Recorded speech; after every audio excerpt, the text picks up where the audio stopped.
Okay. Okay, welcome everybody to our Beyond the Title series. So we are back this week and joining you live from Singapore. Thank you for tuning in again to Insiders Channel, where we really go beyond the title to deep dive into getting to know our speakers that took part in Reshape. Today we are accompanied by Manisha Seewal, the Chief Marketing Officer of Carro. Hello, Manisha. Hi, Martin. Hello. Would you like Hello. to quickly introduce yourself? Yeah, sure. So I'm the group CMO of Carro. Carro is Southeast Asia's largest car marketplace. We are a 4-year-old or young tech startup. We've been around and despite being so young, we're already in 4 countries: so Singapore, Thailand, Malaysia, Indonesia. And I was sharing with you just earlier, right, how much I miss traveling to those countries. So hopefully, once the situation sort of improves and the travel bubbles open up, I am really looking forward to going back into action. Yeah, so that's Yes. pretty much about me. Yeah. Yes, and for everyone that's tuning into this as well, I've actually known Manisha for a while now, and every time that we have conversations, I learn a lot of interesting things about life and all aspects of life. So I'm really Yeah. excited actually for all of us to know more about her today. So let's jump straight into the questions that we have for you today. The Okay. first question: what is your ikigai, or the reason that you jump out of bed each morning? Okay. My ikigai is very simple. I love developing people. I love developing great high performance teams. And one of the things that I always do is whenever I acquire a new team or I bring new people into my team is I ask them, what do you aspire to be? So even if it's say a videographer, right?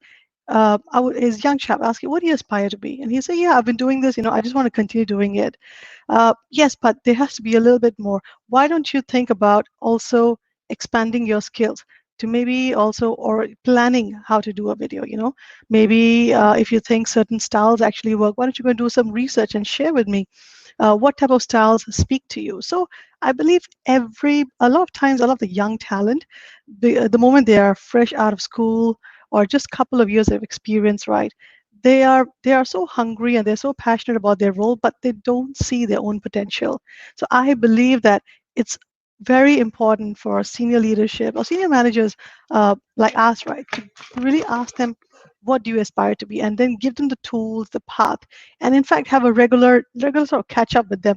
In fact, I don't believe in having a 1 year appraisal. I think the way forward is regular discussions, right, about really developing people.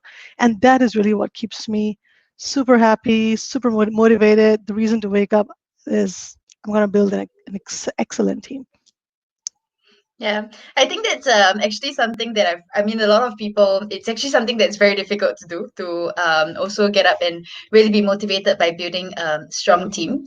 For you, Yeah. on those days where it's very difficult to get out of bed, what is the one thing that you tell yourself? What is the conversation that you have with yourself to get past that inertia? Uh, well, to be honest, I don't have much inertia. I'm actually a morning person, so I have no problem waking up early and jumping out of bed at 5:15 in the morning. So no issues with that. But of course, not every day is Sunday, right? So I do have days Mm. where you feel a bit, not as energetic as yesterday. So there's 2 things I do. One is I remind myself that I'm going to make the most of the day ahead. Okay, and then second, this is very practical, but it works for me. Okay, I listen to a new song on my Spotify. It really helps me Oh. in mornings, yes, just to wake me up. And I've seen that just small little trick like this really work for me. So sometimes I'm not waking up to, being hyper productive. I'm just waking up to listen to my favorite song that I just discovered last night. Mm. So something as simple as that can also sort of spring me into action. I'm gonna try that tomorrow. You must, yeah. And the next, actually, this is an interesting question. Which movie character best represents you and why? Right. So I thought about this, for a while because there's so many that came to my mind. But then when I really like sort of asked myself, and not trying to say anything here, but I could relate more to the Wonder Woman. Okay, and I'll Mm. tell you why. The reason is because you see, she always defends the weak, right? She always believes in looking out for people who are not able to stand up, for themselves. So I share that because more of a personal experience. So this quite many years ago, I was working Mm, in a large corporation, right? And one of the bosses, he wasn't very appropriate with the female staff, if you know what I mean. mm, And and I noticed that it was he. Of course, he tried stuff in me, but he got it, and he knew to sort of keep his hands off me. But I could tell that he was trying it on my other female colleagues and sort of getting away with it. And mm, it bothered me because I could see it, and when I would ask them, why don't you sort of stand up, for it and maybe tell HR or someone about it, they were all mm, so fearful because this person was in a senior position. And what I really did is I literally had to rally them together, bring them together, tell them that this is not the way that we should be treated. And when there was strength in numbers, we really reached out to HR together, and the person was, of course, dealt with. And I think that is probably one of my first early experiences where I realized that while being, I'm probably more of a strong-natured uh, girl, and I think I'm quite tall, big size. Maybe it helps, right? It helps. I can just push people away, but it doesn't work for everyone. Right. And maybe I'm a bit more assertive, but not everybody is like me. And when I see that happening, people taken advantage of, especially given the position that they are in, I can't mm. look the other way. Yeah. So yeah, Wonder Woman. Yeah, defend the weak. Yeah, actually, I mean, frankly speaking, based on the interactions, I mean, how what I've known about you so far as well, I do see the similarities, especially this balance between strength and compassion. And I think many times in our conversations, you're always the one telling me like, yeah, whatever you want, just go and get it, just go and do it. Yeah, you should I just go think and it's do also it. it's very uplifting Absolutely. for the people around you too. Oh, I'm glad. Thank you, my dear. Yes, and the next question, what app could you not live without in this work from home period and why? I think you know the answer. Like LinkedIn is the app I can't do without because I'm not going to the office. I still need to be connected to the professional community. I still need to know what's happening in the world. So for me, LinkedIn is really the app that keeps me up to date.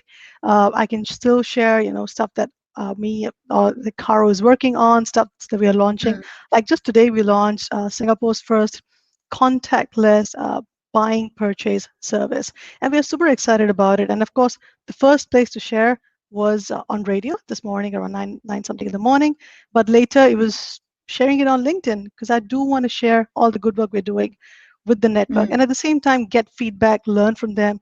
There's so much going on. So yeah, LinkedIn is my favorite app Yeah, right that's now. actually a very interesting answer because most people will just say the chat apps or Zoom or the ones for Yeah. video conferencing. So Those that's are a those are mandatory. I mean, they are a given, right? But this one is what I choose to be doing. yeah. Yeah.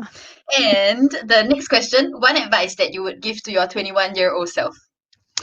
So my 21-year-old self, and I think I was asked this question somewhere else, would be very simply, uh, put yourself first.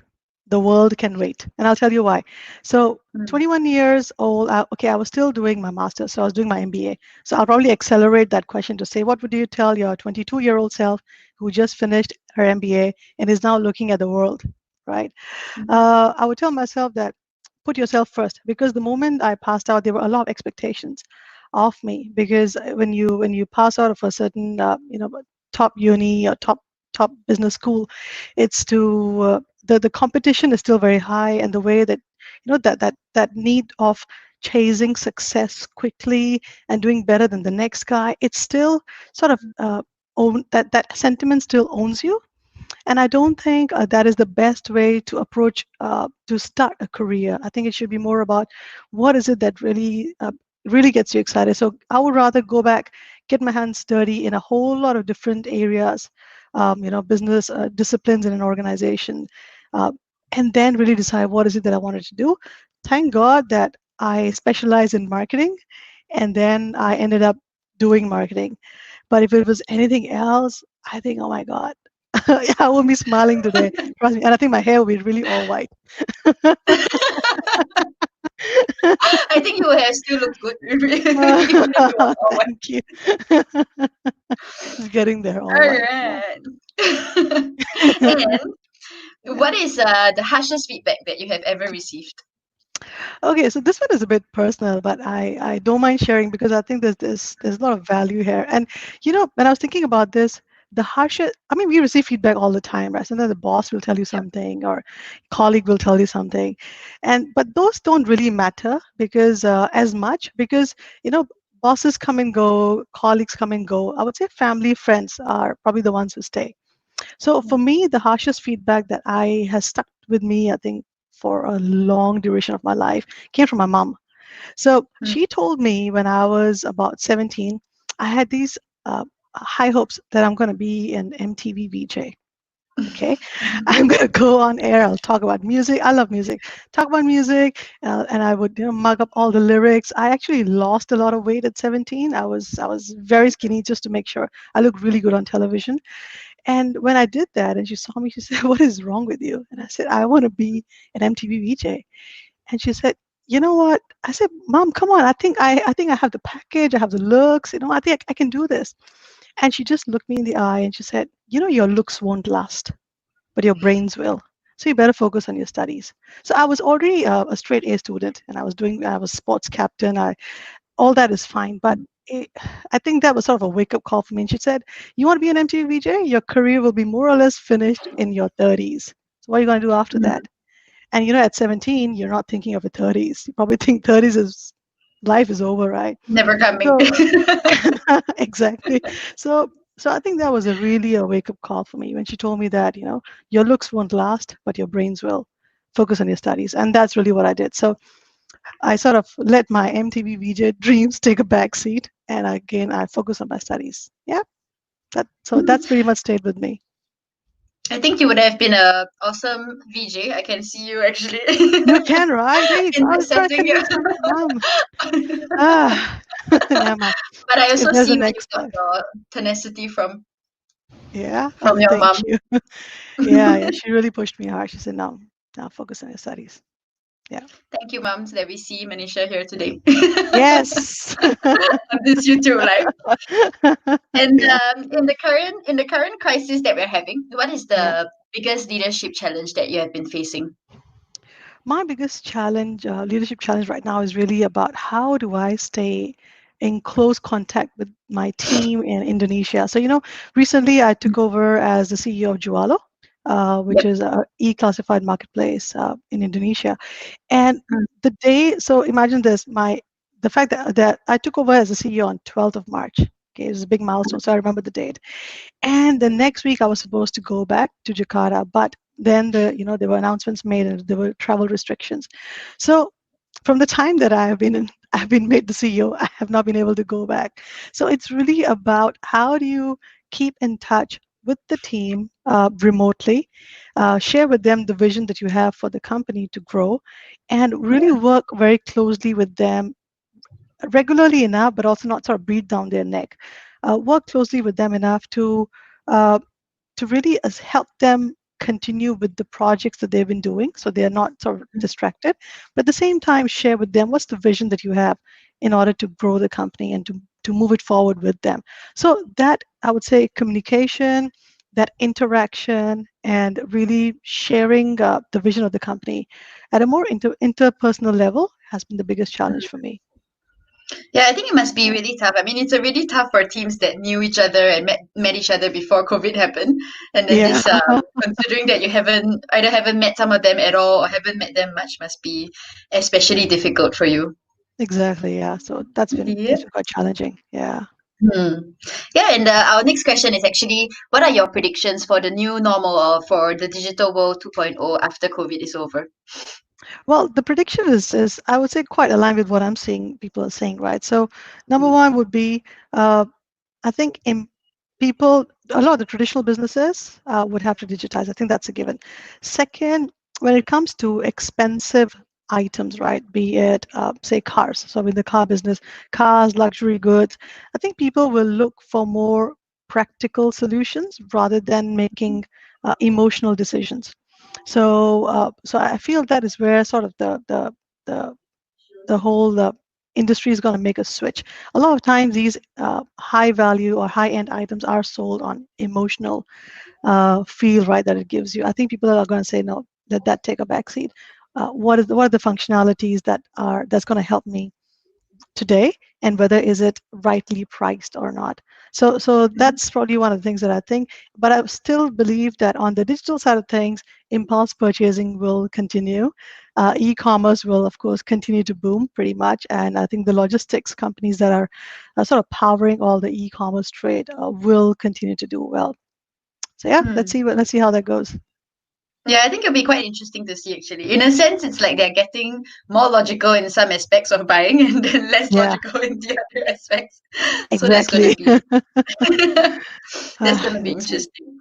Yeah. Yeah, and for your industry, in particular for Carro, for Jualo, what do you think is gonna change permanently, or what changes do you think will be here to stay? Well, I mean, Jualo, I think, is quite straightforward because it's a classified marketplace. So I think that will continue because it's contactless pretty much. But for Caro, we believe that the way people buy and sell cars is going to change. Mhm.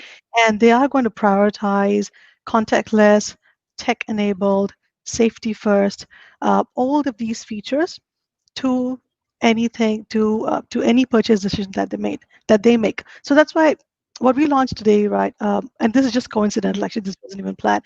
So we launched today Singapore's first contactless car buying service, and what it does is we offer certified pre-owned cars because the Mhm. demand for pre-owned cars is still relatively high compared to brand new cars in Singapore. And these cars are all sort of certified because they have their inspection done. Every car sort of has its own health check report, so like an inspection report. All cars are sanitized. There is contactless viewing available. So if you want to see a car, I think let me know. All you do is you go down, you will get an OTP in your phone. There's a digital lock. You key in, 4-digit into your as like an OTP. The lock will open up. You get the keys. Sit inside. You can have a live video chat with the sales rep, and you're sitting inside the car. You can turn on the engine. You can open the boot and stuff. And we believe that is the way forward. The traditional test driving is probably not going to happen, especially for the used car space, anytime soon.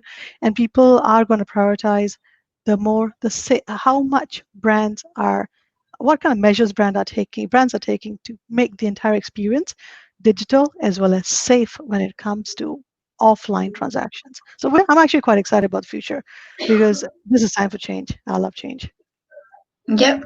And I think we saw the same in food delivery also, where they started doing contactless when this whole Exactly. situation started. Yeah. So I Yeah. think things are gonna get exciting, Yeah. spreading across all the other industries very soon. And Absolutely. following that is, what are your hopes for the future? My hopes for the future. Well, my hopes for the future is well, I hope everybody stays safe, man.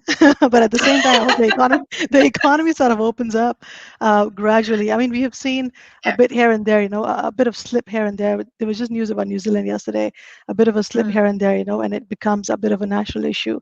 But in terms of, I think, bringing back to what the trend that I'm sort of seeing these days is uh, data sharing, right? So mm, active data sharing. I think in the past, people were still very wary of sharing data about their whereabouts, where they're going, where they're checking in, when are they checking out.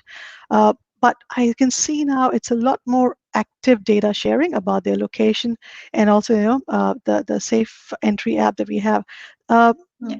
and I think the trend is going to grow in that direction where people will be more willing to share their data just for the better benefit of the community. I think what's but critical at the same time is data security. I haven't seen much being said about that, but I really hope that's in the works.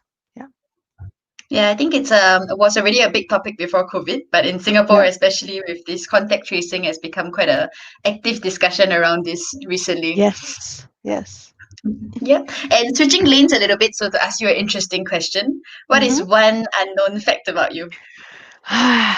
This okay, so one unknown fact about me is that okay, I would say large or long part of my life, I can Mhm. play the sitar. Okay, so as modern as I appear, but there's a very traditional part of me that plays the classical Indian instrument called as a sitar, right? So in fact, one of our goddesses also holds it, and I think it's a version of it called the veena. So started learning playing sitar at the age of 13, and I played it all the way till I was in uni. But during that time, I enjoyed it so much. Well, I think you have no idea. I enjoyed it, and I was really good at it. I actually won national competitions in India. So Wow. you can imagine how many people are there in Wow. India. Yeah. And I just love it. In fact, you know what? If I wasn't a marketer, I would be Yeah. a musician. I would really be a Mm. musician. Yeah, I would probably be a professional sitar player and just rocking it totally. That's Yeah. really cool. I now have this mental image of like Wonder Woman with a sitar. I Instead of think going some like people don't that, have. right?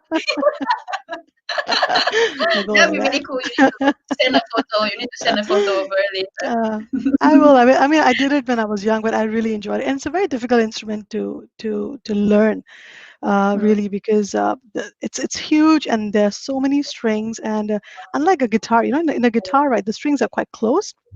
Yeah. Um, yeah, but in the sitar, it's quite far away. And I remember when I would practice, you practice until your fingers actually bleed. And Mm. the trick is, you just have to keep going because over time, you just condition yourself, and then yeah, it just doesn't bleed anymore. And then yeah, you just enjoy the instrument. I really, really enjoyed playing sitar. Really enjoyed it. Yeah, You should get back to it someday. We will have a someday. YouTube live for your next round of Manisha on the sitar. You never know. Manisha Seewal, who couldn't be the VJ, is now playing the sitar. This is messed up. Follow-up interview. Yeah. All right. Uh, And one last question from me, and then I want to end off actually yes. with a question that somebody asked in the chat. What is Okay. your motto in life? Well, Momoto's life is still the same. You remember we had an event, an insider event in Singapore Yeah. quite some time ago, and I shared it actually on my last slide. You probably don't remember it, but it was very simple. It said, there's nothing lost or wasted in this life, right? And that is a motto that I live by. In fact, even in my WhatsApp, if you see my status, it's been the same for about 2 years now. And I live with, and I believe in that strongly because, you know, whatever we do, sometimes there is remorse. I hear people, oh, what do you regret in your life? What is the one decision you could take back? Actually, there's Mhm. nothing really. I believe that there's not really nothing lost or wasted in this life. Whatever challenges are thrown at us is for a reason. Just embrace it. We try to fix it. Sometimes we can, sometimes we can't, but don't take things too hard. Yeah, just try to find things that make you happy, and yeah, dream big, make mistakes, forgive quickly, and yeah, laugh a lot uncontrollably. That's the way to live by. I actually do remember that last slide, and I think You it's do, right? yeah, I do, Yeah, and it's a it's the very nice same. yeah, Yeah, it's it's a the same. nice way to think about it. No point in regrets. I agree with that. Yeah. Yeah, and our last bonus question. So somebody in the live chat actually asked you, is it rock Okay. music in the morning? Is it about rock Or music in the morning? is it rock music? Oh my Or God. tomorrow when you wake up, what is the song that you will listen Actually, actually, you know what? It can vary from actually not so much rock. These days, I also listen to BTS, and there's this new song of Lady Gaga with Blackpink. Yeah. And okay, I'm a huge Coldplay fan. Just now, I was listening to this Coldplay song called Kaleidoscope. I think it's a new one, just came out to? not too long ago. Yeah, so that is Yeah. probably the new song that is waking me up these days. Yeah, so check it out. But no, it's not rock. It's probably pop. It can be. It can sometimes be Justin Bieber, but very rarely, or Taylor Swift. But yeah, I mean, I'm not pretending to be super cool. It's okay to be a bit cheesy, right? Yeah, you like what you like. But So yeah, these days everyone, it's BTS, Coldplay. Yeah, BTS BTS, is Justin great. Bieber, Taylor Swift. Justin Bieber, Taylor Swift. But these days is Coldplay, Kaleidoscope. All right. So tomorrow, Yeah. we'll play Kaleidoscope, everybody. Yes, yes. Okay, so that was a really nice way, I think, to wrap up our chat today. Thanks, Manisha, for joining us on both Reshape and also sharing a bit more about yourself with us today. It's always very, very nice to talk to you. And Likewise. thank you, everybody, for tuning in as well to Beyond the Title from Insider. And we will see you again at the next session. Thanks, Manisha, Thank and you. enjoy Thank your day, you. everyone. I will. You too. Take care, Tiamat. Bye bye. See you, see you. See you.